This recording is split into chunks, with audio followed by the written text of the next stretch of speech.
the Manson murders came not long after Woodstock. Then you had all these things happen. The Adelmont concert, which was kind of had the same effect of the Manson family on the counterculture, as well as Kent State and everything. All this stuff kind of came to a head, and it looks like perhaps the design, if Manson was manipulated, Helter Skelter was designed to bring about a race war between blacks and whites. And who would be behind this?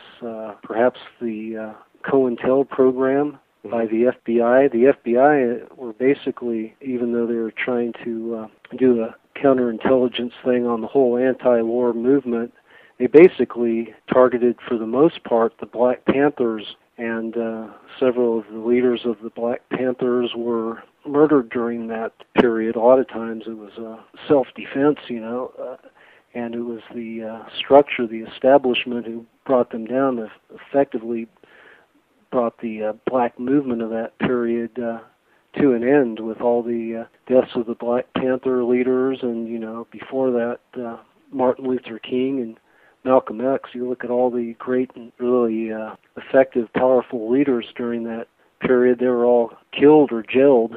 And so, perhaps that was the design behind Helter Skelter. Mm-hmm. A lot to chew on there, but, and I guess that's one of the areas you talk about being a little creative or connecting the dots. I don't know if it's that theory is individual to me. I think other people have suggested that, but that's one of the areas I looked into with the book, or at least threw that out there. So I didn't come to any conclusions, but let people wrestle with these ideas themselves and see where it leads them. Are you familiar with Dave McGowan's work? Yes, I am. Yeah, he's looking into the whole Laurel Canyon scene and how it's, that was a hotbed for the rock music industry, and all the movers and shakers lived in Laurel Canyon, and it seems that a lot of them were connected to military families. McGowan suggests that was no coincidence. In fact, Jim Morrison's father was a very high admiral or something in the Navy who led the whole Gulf of Tonkin thing, which really started the Vietnam War. And you look into these different people, and a lot of them, one after another, seems to come from military families. Of course, that the timing's right, the late 60s, and backing up 20 years or so, those are people that came out of World War II, but also Sharon Tate's father was a military intelligence officer. There's one thing I was curious if you're aware of as you're working on the book again. It seems to be connected, to my mind, is the Jeffrey McDonald case the year later. Yeah, it had a lot of the earmarks of the Manson family murders, as I recall. The murderers were kind of described as Mansonoid types, weren't they? Yeah, they were supposedly on LSD and doing the hippie thing, and they killed his wife, who was pregnant. Yeah. I mean, that was his story. That was McDonald's story, and it was believed to begin with, but then little by little it was discredited, and he ended up being tried and sentenced. He was a captain in the army for the murder of his own wife and family, and he maintains his innocence to this day. So it's got a lot of the earmarks of a psyop, for sure. Mm-hmm. I know people who are still looking into that, and I suspect that, I don't know this for sure, that he is innocent and that it was a psyop thing. I don't know. That's what my gut tells me. Yeah, well, same here. But it sort of muddies the water in a sense, doesn't it? Because it clearly wasn't done in the same with the same intent the Manson thing was done. Because if that was a psyop, then, as you've pointed out, it was designed deliberately to discredit the counterculture and to create this meme. To strengthen the idea that the hippie was not this harmless flower child, but a psychopathic killer, and it pretty much did it single-handedly. I even heard recently that Manson was actually clean-cut in jail when he first was put in jail, but that they left him in jail long enough for him to grow his beard and sort of groomed him almost to look like the hippie before the trial. Is that true? Yeah, if you go to www.charliemanson.com, a guy who runs that site by the name of Mark Turner.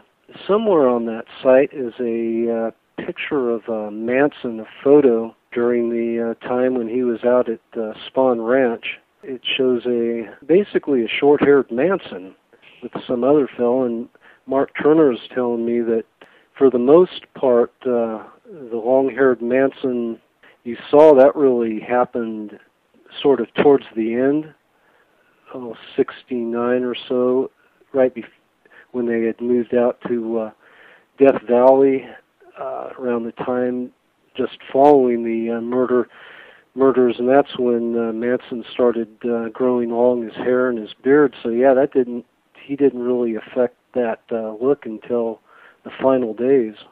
So when you said that you would be afraid to contact Charlie Manson, is it particularly Manson, or is it also the? Because I'd be more afraid, not so much of Manson, but of his handlers. Mm-hmm. It'd be interesting as hell to talk to him. I don't know if I'd get anything out of the interview, but I've never had a driving desire to talk to him. And that.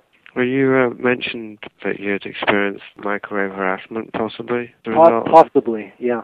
And this probably happened during that period, working on the Manson book, and I'm not saying it's necessarily connected or that I was actually, harassed by microwaves, but this happened probably half a dozen times, 4 times at home and 2 times in a restaurant. Interestingly, when it happened in the restaurant, I was sitting at the same seat at the same table, and at home, when it would happen to me, I was sitting on the same place on my couch. Basically, what happened, my body temperature rose. I got very hot. My wife could see it. My face turned a beet red, and I was very uncomfortable. I felt like I was burning up. Went on for a few minutes, and it would eventually subside. And I've read, a lot of the mind control literature and non-lethal weaponry type stuff, and a lot of people who suggest they've been harassed by microwaves have described this same type of thing happening to them. Well, I remember as a kid reading about spontaneous human combustion, and it was this bizarre phenomenon. But then later, when I heard about directed energy weapons, I wondered, if maybe they weren't testing them out by satellite or something and just picking out random old ladies, because it often seemed to be old ladies living in houses that combusted for some reason. What do you think about my description there of what happened? Does that sound similar to anything you've heard about?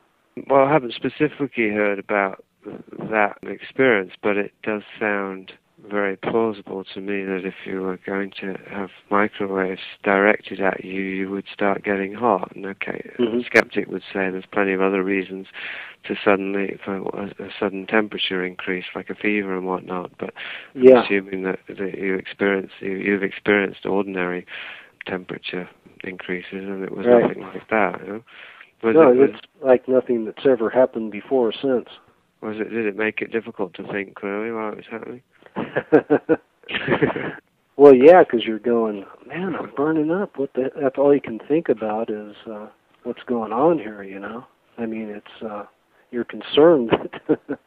You hadn't been researching directed energy weapons or anything like that? No, I never really have. Because there's a question that I was going to get around to right at the beginning of this chat, which I never did, which was where I was telling you the occult, the UFOs, and then I was going to ask you if you'd ever experienced something similar in the realm of parapolitical research, where you'd actually unwittingly evoke some kind of phenomena relating to secret government or operatives or mind control.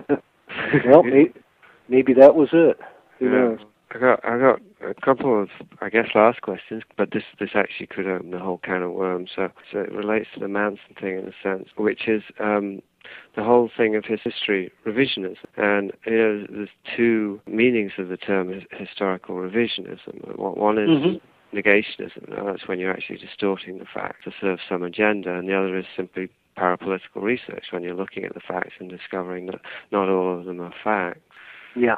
So it's a very blurry line, isn't it? Because who's actually saying what the facts are. Well, it's consensus reality, and that's being fed to us by our handlers, by the creators of consensus reality. So they basically decide what's negationism and what's actual genuine historical research. And it's like I was talking about with the Manson thing, that if you start talking about that Manson didn't know and he was set up, then you're risking various accusations, aren't you? Whatever it is you're trying to uncover, it's very easy in today's climate to get labeled. I wasn't so much concerned with the Manson thing. I think I was concerned that I would be seen as some type of sympathizer. You know, I thought I might get pigeonholed as some kind of fan of murderers, you know. That doesn't really address your question about historical revisionism. Well, I'm sort of skirting around it, Adam, because it's just such a stigmatized subject. I did this thought experiment at Rigorous Intuition a couple of days ago, and it was basically around the idea of the Holocaust and World War II, and I was saying, you know, what if, for example, Hitler didn't know about the Holocaust? What if Hitler was actually being played, like we said about Manson? Yeah. He was actually had his handlers, and the Nazis were actually were just these Masonic elite who were actually had their own agenda and were using Hitler to push this agenda. I wasn't saying this is what I believe. I was just saying, okay, this is a thought experiment. Let's entertain this idea for a moment. And my intent was not so much what would this mean if it was true, but would people be open to this possibility, to thinking about it? And they weren't. Basically, I got called an anti-Semite. The thread got closed down at Rigorous Intuition, and boom, that was the end of it. My experiment had been very brief, but somewhat effective and successful. I had found out what I wanted to know, which is don't talk about these things, don't question. It's a slippery slope there. So there's areas of history, specific areas. I mean, that's obviously the biggest one, and it's so big that it tends to sort of obscure any others, any lesser ones, but there's going to be a lot of other areas. And in a sense, in parapolitical research, it's all like this, isn't it? Because if you get into conspiracy research at all, some wise ass is going to call you an anti-Semite sooner or later, because... Well, there's associations, too, you might have with different researchers, and being associated with them, people might assume that you're sympathetic to they're perceived as anti-Semitic, and that might be a wrong perception too, but that you associate with these different people, then you're an anti-Semite too. And I'm speaking in particular about Michael Anthony Hoffman, for instance, whose work I can honor. I don't agree with a lot of his views on revisionism, but I certainly am a big fan of his work with James Shelby Downard, and I don't agree with everything Downard put out there too. I think he's definitely expressed some racist views, but is this a reason for throwing out, the baby with the bathwater? Well, right, exactly. I mean, it's not really a question of agreeing with stuff anyway, is it? I mean, Hoffman, I find Hoffman's kind of philosophical slant very dubious, because he's quite anti-occult, isn't he? He's sort of down on the whole idea of practicing magic, and even at one point he says, just go to the Bible. Yeah. Just trust the Bible kind of thing, which I found baffling. So, but that doesn't change the fact that there's a lot of good, I won't say information, because who the hell knows what's information these days, but ideas in their perspective. He has a way, he looks at things through quite a powerful lens, and he does see to the core of things in a way. Yeah, he's a hell of a teacher, but he comes from another vector, and you got to take in all those different angles and mix them up in a pot and come up with, create your own reality or your own lucid view.